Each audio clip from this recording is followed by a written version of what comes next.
আসসালামু আলাইকুম। ওয়ালাইকুম আসসালাম রহমতুল্লাহি কি করতেছো রাজীব ভাই? এই বৈশা বৈশা মানে ডিগির মাছগুলো দেখবেন দিছে। ও, তাহলে এই যে চিকেনের পকোড়ে যে হাত দিয়েছো ওটা তোমার হাত না?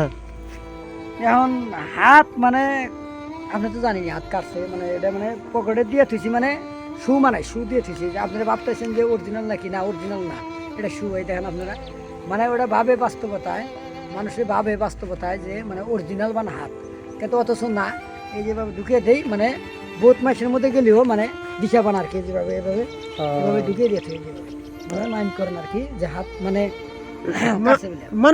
মানুষে ভাবে যে যে পকেটের মধ্যে হাতটা দিয়ে থুইছে, হ্যাঁ, ওটাই। এটাই ভাবে না। হুম। তারপরে প্রিয় দর্শক, এই যে দেখছেন রাজীব ভাইয়ের একটা চ্যানেল, এই যে রাজীব ভাইয়ের হাত নাই এটা দেখাইলো, ওই জন্য রাজীব ভাইয়ের একটা চ্যানেল খুলছে। চ্যানেলটার নাম হলো কষ্টের জীবন। এই কষ্টের জীবন চ্যানেলটা যদি আপনাদের প্রিয় দর্শকের ভালো লাগে, আপনারা সবাই কমেন্ট করবেন ইনশাআল্লাহ।